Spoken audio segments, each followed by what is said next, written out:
Mercedes, and Peter. Alexis, how old are you? I'm 8 years old. You was 8? 5 years old. You, Peter? 3 years old. We both strive to have the normalcy. It's hard because, you know, with him boxing, him going away, him training, it distracts him from family life. Stress, you know, I want them to do whatever they want to do. You know, like I said, I want to be their best friends. But also, I want to guide them. My mother would always do her thing. But my mother's a family woman. Like, I'm a family man. She liked having the family. She loved having kids with her husband. I mean, she sacrificed. She did what she had to do so my dad can do what he does. And that takes a lot, you know. But my dad is a typical male. They think about themselves. They don't care. And as long as they're happy, that's it. I'm not saying it in a bad way, but it's true. But I learned off that. Like, I didn't want to be that man. So when I got married and I had kids, I knew that, you know, I didn't want to be the man my father is. I wanted to be better. But ultimately, when they get old enough, they're going to do what they want to do. So all we can do is just support them. But my main thing is education. As long as they have an education and something to fall back on, they can pursue any dream they want. I want them to fight? No. It's a dirty game. It's hard to make it. It's hard to make any money. Like, even now, I mean, I've made it, but now I'm back to square one, where my last fight was on ESPN Main Event, and I'm making $15,000. You know, when you make $15,000, you cut that in half, because you got to pay your trainer, you got to pay your manager, you got to pay your cut man, you got to pay for training expenses, so you got to pay the IRS, you got to pay state tax. So when it comes down to it, I probably put in my pocket $7,500. When you're training for a big fight, you can't work. So you're training for 2 months. I make $1,000 a week at work, so there's $8,000. And you balance $7,500, $8,000. I make more working. You know, you sign a major league contract for baseball, you're making so many millions. You know, it ain't like that in boxing. Boxing, you're only as good as your last fight.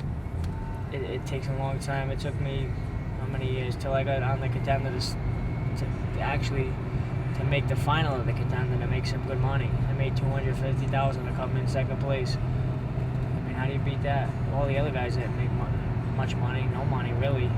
We didn't make any money on the show. I've probably done, over the course of, I don't know, 8, 10 years, 3 or 4 stories, columns on him. And it was this past winter, and I was at a PC game. I was going to a Progress College basketball game in the Dunk. And it was about 2 hours before the game. They hadn't let the people in yet, and there were people lined up in the lobby of the Dunk. Probably like 100 people waiting for the gate to open. And I was inside, I had a press pass. And I'm walking towards these people, and I see this guy in brown coveralls, and he's going through trash. And I realize it's Peter Manfredo. And I was struck by several things. Here he is, somebody who is a Rhode Island sports star. He's certainly been in the media. He's been on a national TV show. By every standard of measure, he's a success. Made some money fighting. And here he is picking up trash in this building in front of like 100 people who have no idea who, you know, to them, he's just another guy picking up trash. They don't know who it is. So I have to talk to him. And what came across to me, and what I was most impressed with, is he essentially told me 2 things. Number one, I need a job. And I wish I'd stayed in school. And I thought that was a very smart, mature, adult way to look at the world. Because my take to him that day in the column I ended up writing is he's a role model. He should be a legitimate role model to kids. His story should be in every high school locker room, like the country, because you get all of these kids chasing the sports dream. Odds will tell you, history will tell you, that 98% of them are never going to make it.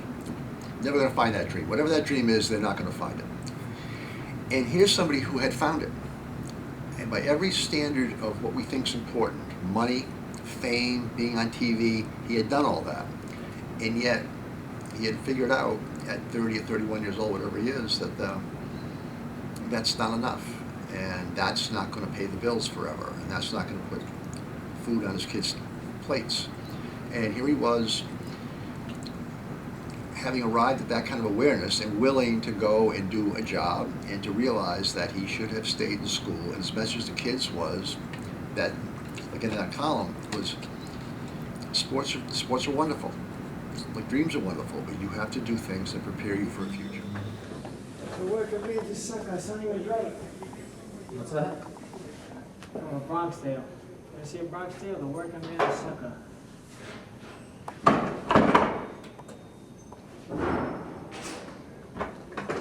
Like most Rhode Islanders, I knew Peter from seeing him on television and his participation in the Contender and his sports career in the boxing field, and I had an understanding he was a proud kid of Providence, and I was a fan, and it seemed like a nice young guy, and my perspective was that he was a successful guy and a hard worker, and most Rhode Islanders was proud of him.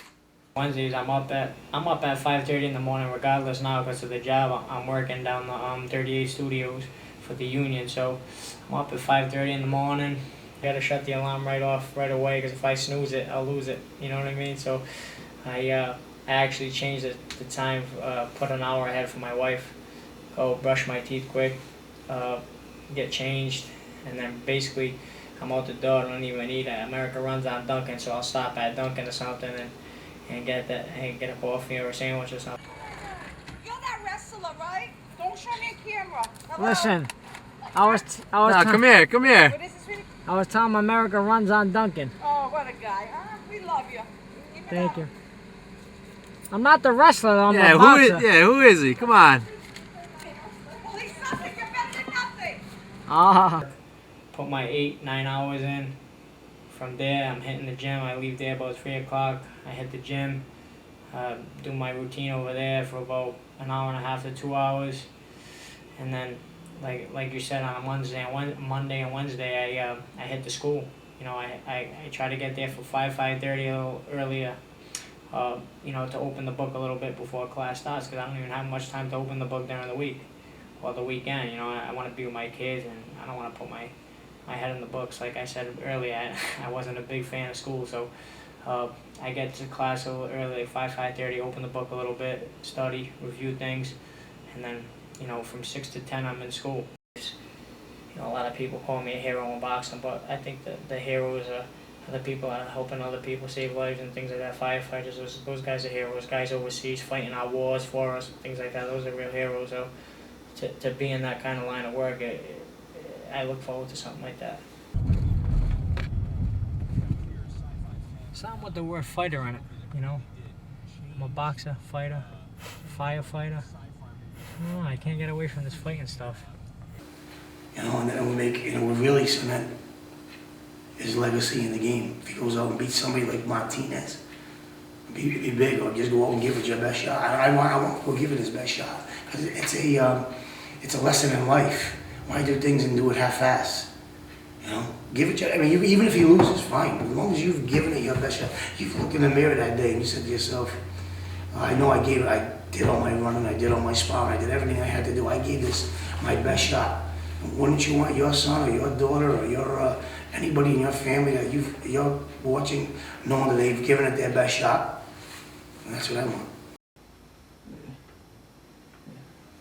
I hope you guys are gonna fucking ace this shit.